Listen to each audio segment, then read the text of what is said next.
Sir 40% vote bank గురించి పదే పదే అనేక సందర్భాల్లో జగన్ గారు కావచ్చు మీలాంటి సీనియర్ లీడర్స్ మాట్లాడుతున్నారు. రాబోయే 5 ఏళ్ళు దాన్ని అలాగే కంటిన్యూ చేయటం రిస్క్ కాదంటారా? అది తప్పకుండా నిలబడుతుంది. ఎందుకంటే చంద్రబాబు నాయుడు గారే మా ఓట్లు చెక్కు చెదరకుండా నిలబెట్టేదే కాకుండా మాకు విజయానికి కావాల్సిన ఓట్లు కూడా చంద్రబాబు నాయుడే మాకు ఇస్తాడు. ఎంచేతంటే ఆయన హామీలు నెరవేర్చడంలో విఫలం అవడం కానీ, ఆయన దౌర్జన్యాలు పెచ్చుమీరిపోవడం కానీ, ఆయనకు సహించరాని కోపము, ఆవేదన, కుట్ర అన్నీ కూడా ప్రతిపక్షాల మీద అవన్నీ కలిసి తప్పకుండా మాకు అత్యధిక మెజారిటీ సాధించే విధంగా చంద్రబాబు నాయుడే దోహదపడతాడు. జగన్ గారికి సెక్యూరిటీ విషయంలో అనేక ఆరోపణలు చేస్తూ ఉన్నారు, రిక్వెస్ట్ చేస్తున్నారు, హైకోర్టుకు కూడా వెళ్ళారు. ఎలా చూడాలి ఈ ఇష్యూని? నిజంగానే కావాలని చేస్తుందంటారా ప్రభుత్వం? ఒకవైపు నిజంగానే కావాలని చేస్తుంది. ఎందుకంటే మా నాయకుడికే కాదు, మాలాంటి వారికి కూడా నేను 7 సార్లు శాసనసభ్యుడిగా ఉన్నాను, మంత్రులుగా పనిచేశాను, సీనియర్ నాయకుడు అని మీరే అన్నారు. మరి మాలాంటి వాళ్ళకు కూడా 1+1 సెక్యూరిటీ ఇవ్వడం అనేది చాలా విడ్డూరంగా ఉంది. మేము కూడా కోర్టుకు వెళ్ళాము. అంటే జగన్ గారు మొన్న మాచర్లకు వెళ్తున్నప్పుడు కారులో నుంచి బొద్దింకలు వచ్చాయి, పురుగులు వచ్చాయి అని చెప్పి అన్నారు. అది వాస్తవమే అంటారా? అది వాస్తవం కాబట్టి ఆ బండి దిగి మామూలు బండిలో వెళ్ళాడు. మీరంతా కూడా గమనించుంటారు. అది ఎందుకు పనిచేయని ఒక బీపీ అంటే బుల్లెట్ ప్రూఫ్ కార్ ఇచ్చారు. మరి అలాంటి దాంట్లో ఎలా ఆయన ప్రయాణిస్తాడు? మరి అందుచేతే మామూలు వెహికల్లో వెళ్ళాడు, క్షేమంగానే తిరిగి వచ్చాడు. రైట్ సార్, ఈ రికార్డుల ధ్వంసానికి సంబంధించి అసలు ఎందుకు ఆ ఇష్యూని లేవనెత్తాల్సి వచ్చింది? నిజంగానే రికార్డుల ధ్వంసం అంటే రికార్డులు ధ్వంసం జరిగిండొచ్చు, అది ఎవరు చేశారు ఏం చేయలేదు అనేది కూడా ఆలోచన చేయకుండా, ఫోరెన్సిక్ నివేదిక రాకుండా కలెక్టర్ కాన్ఫరెన్స్లో స్వయంగా ముఖ్యమంత్రి గారి చంద్రబాబు నాయుడు గారి చెప్పడం అనేది, పెద్దిరెడ్డి వీళ్ళు చేశారు అని చెప్పి చెప్పడం అనేది ఆయన ఊతం ఇస్తా ఉన్నాడు. ఈ పెద్దిరెడ్డి మీద ఈ కేసు మోపండి అని చెప్పి. మరి ఆ విధంగా కాకుండా నేను ఒకటే అడుగుతా ఉన్నాను, రెవెన్యూ రికార్డ్స్ మిగతా డిపార్ట్మెంట్ల కంటే భిన్నంగా ఉంటాయి. తహసీల్దార్ ఆఫీసులో ఆ మండలానికి సంబంధించి ఉంటుంది, డివిజన్కి సంబంధించి ఆర్డీఓ ఆఫీసులో ఉంటాయి, జిల్లాకు సంబంధించి కలెక్టరేట్లో ఉంటాయి, రాష్ట్రానికి సంబంధించి గవర్నమెంట్లో ఉంటాయి, సేమ్ రికార్డు. మరి ఈ మధ్య ఇంకా ఇవన్నీ పెట్టారు కాబట్టి కంప్యూటరైజేషన్ ఇవన్నీ కూడా వాటిల్లో కూడా నిక్షిప్తమై ఉంటాయి. మరి ఇవన్నీ తెలుసుకోకుండా అక్కడేదో జరిగిందని చెప్పి పోతే దాన్ని వాళ్ళే చెప్పారు, రీట్రీవ్ చేశాము, అన్ని రికార్డులు కూడా అక్షేమంగా ఉన్నాయని చెప్పి ప్రభుత్వమే చెప్పింది. మరి ఏమి కొంపలు మునిగాయని చెప్పి హెలికాప్టర్లు డీజీపీని పంపించి ఇదంతా చేశా అంటే డైవర్షన్ పాలిటిక్స్. రైట్ సార్, మీరు చిత్తూరు జిల్లాకు చెందిన నాయకులు నిజంగానే టీటీడీని నిర్లక్ష్యం చేశారా? గత ప్రభుత్వ హయాంలో అనేక అవినీతి అక్రమాలు జరిగాయి. చివరికి స్వామివారి ఒక వజ్రపు ఉంగరం కూడా ఒక జడ్జికి గిఫ్ట్గా జగన్ ఇచ్చారు అనే వార్త చాలా సంచలనం కలిగించింది. అలాంటి దుశ్చర్యకు ఎప్పుడు కూడా జగన్మోహన్ రెడ్డి గారు పాల్పడాడు. వారికి క్రిస్టియానిటీ మీద ఎంత ప్రేమ ఉందో అంతే ప్రేమ హిందూయిజం మీద కూడా ఉంది. హిందూయిజాన్ని గౌరవించేది కాదు, ఆయనకు భక్తి ఉంది. దేవాలయాలన్నీ కూడా సందర్శిస్తాడు, స్వాములందరినీ కూడా పీఠాధిపతులందరూ కూడా కలుస్తాడు.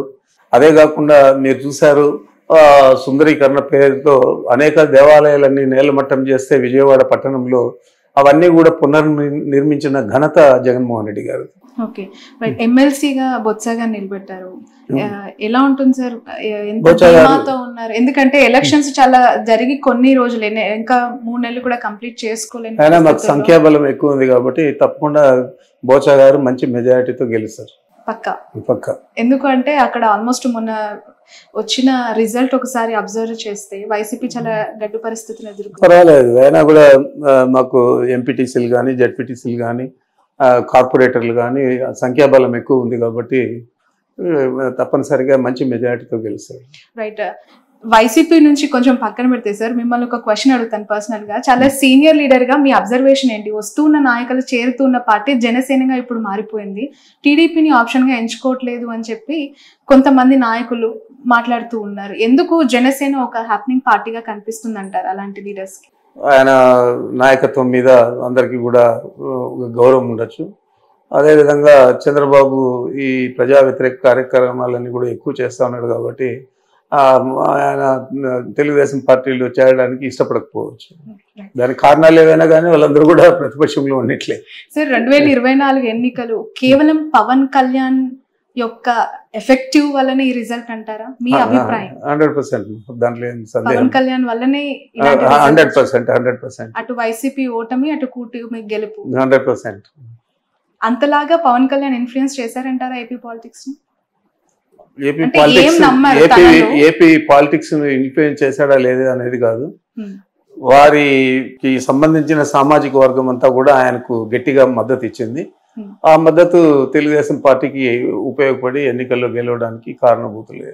ఓకే సార్, టీడీపీ పార్టీకి కమ్మ సామాజిక వర్గం బలం, జనసేన పార్టీకి కాపు సామాజిక వర్గం, మరి వైసీపీ పార్టీకి ఏ సామాజిక వర్గం? ఒకవేళ నిజంగానే అది నమ్మి ఉంటే ఈరోజు ఈ రిజల్ట్ వచ్చేదా అంటే? లేదు, లేదు. రెడ్లంతా కూడా చాలా మంది వ్యతిరేకం చేశారు. కారణాలు ఏవైనా కానీ రాబోయే రోజుల్లో మంచి ఫలితాలు వస్తాయని చెప్పి ఆశిస్తాను. రైట్.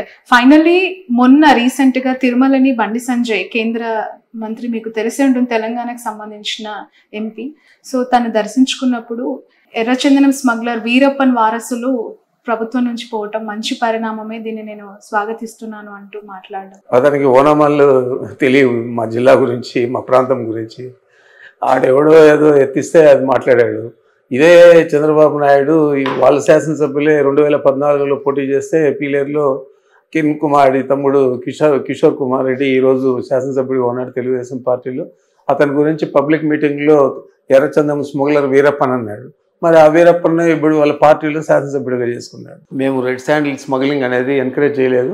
నేను ఫస్ట్ టైం శాసనసభ్యుడు అయినప్పుడు రాజశేఖర గారు ఉన్నప్పుడు దాదాపు 370 వెహికల్స్, కొత్త వెహికల్స్ ఫస్ట్ టైం కొనిచ్చాం. అంతవరకు పాత బండ్లు ఇండిపెండెన్స్ అప్పటి నుంచి ఉండేటివన్నీ ఉన్నాయి తప్ప కొత్తవి లేవు. కొనేదే కాకుండా 24 డిఎఫ్ఓలు అంటే ఫారెస్ట్ డివిజన్స్, ఆ డివిజనల్ ఫారెస్ట్ దీనికి 1+4 ఆర్మ్డ్ ఫోర్స్ ఇచ్చాము. ఆర్మ్డ్ ఫోర్స్ ఇచ్చి వాళ్లకు సెక్యూరిటీగా ఇచ్చి రెడ్ శాండిల్ స్మగ్లింగ్ అరికట్టేదానికి కృషి చేసాము. చేసేదే కాకుండా చాలా మంది మీద అప్పుడు పీడీ యాక్ట్ కూడా పెట్టాము. మరి అదంతా కూడా ప్రజలకందరికీ తెలుసు, మనం ఏ విధంగా పనిచేసామని తెలుసు. అంటే మీ పరిపాలన వీరప్పన్ లాగా ఉండింది అని తన అభిప్రాయపడ్డారు. అదే నేను చెప్తున్నా, అతనికి ఓనమాలు తెలియదు, జిల్లా గురించి తెలియదు, మా రాయలసీమ ప్రాంతం గురించి తెలియదు. ఎవడో ఏదో చెప్పిస్తే అది ఊతబలికి మాట్లాడాడు. మరి దురదృష్టకరం. సార్, ఏ రాజకీయ నాయకుడైనా రాజకీయాల్లోకి వచ్చిన తర్వాత ప్రత్యర్థి అంటూ ఉంటారు. గెలుపు ఓటమి ఖచ్చితంగా అవి అనివార్యం. ఒకరికి గెలిస్తే మరొకరు ఓడిపోవటం అనేది అనివార్యం. ఇప్పుడు చూస్తున్నాం. కానీ మీకు చంద్రబాబు నాయుడుకి మీరు చదువుకునే దశ నుంచే గొడవలు ఉన్నాయి అని, ఏంటి సార్ అసలు ఎందుకు కొట్టాల్సి వచ్చింది? ఇప్పటి వరకు ఆ కొట్టిన ఇష్యూని ఇంకా కంటిన్యూ చేస్తున్నారు అనేది జగన్ గారు చేసిన కమెంట్. ఎందుకు కొట్టారు? అది నాకైతే గుర్తులేదు. అది ఇప్పుడు స్టూడెంట్ డేస్లో ఎమోషన్స్, సంతోషం, కోపం అన్నీ ఉంటాయి. బట్ ఇప్పటికి పరిపక్వం చెందిన తర్వాత అలాంటి విషయాలన్నీ కూడా మనం మాట్లాడడం మంచిది కాదు. రైట్. చంద్రబాబు నాయుడు గారు మీరు క్లాస్మేట్స్ సార్, లేదంటే సీనియర్ జూనియర్ కైండ్ ఆఫ్? నాకు senior. 1 year సీనియరా? 2 years senior. Okay, right. Sir, final 1 question. కాసేపటి క్రితమే ఏపీ హోమ్ మినిస్టర్ని వైఎస్ సునీత గారు కలవడం జరిగింది వివేక హత్య కేసుకు సంబంధించి డెవలప్మెంట్స్ విషయంలో. ఎలా చూడాలి సార్ ఆ ఇష్యూ? ఫ్యామిలీ ఇష్యూ ఎప్పటికైనా సాల్వ్ అవుతుందని నమ్ముతారు? ఎందుకంటే మీరు చాలా ఫ్యామిలీకి దగ్గరగా ఉన్న సీనియర్ లీడర్. ఒకవైపు షర్మిల చేస్తున్న కమెంట్స్, ఒకవైపు సునీత చేస్తున్న అలిగేషన్స్ ని జగన్ గారు సార్ట్అవుట్ చేసే ఆలోచన ఏమైనా ఉందంటారు? మరి ఆయన ఆలోచన నాకు తెలియదు, కానీ వీరిద్దరు కూడా ఈ మొదటి నుంచి కూడా జగన్ గారిని టార్గెట్ చేసి ఈ కేసును పైకి తీసుకొస్తున్నారు తప్ప వేరే ఆలోచన లేదు. జగన్ గారికి నష్టం జరిగే విధంగా మనం ఏది చేస్తే బాగుంటుంది అని ఆలోచన చేసి షర్మిల గారు కానీ సునీత కానీ చేస్తూ ఉన్నారు తప్ప ఈ కేసు మీద వారికంటే ఎక్కువ శ్రద్ధ చంద్రబాబు నాయుడుకి ఉంది. చంద్రబాబు నాయుడు ప్రోద్బలంతోనే ఇవన్నీ కూడా సునీత కానీ తర్వాత షర్మిలమ్మ కానీ ఇద్దరు కూడా చేస్తూ ఉన్నారు.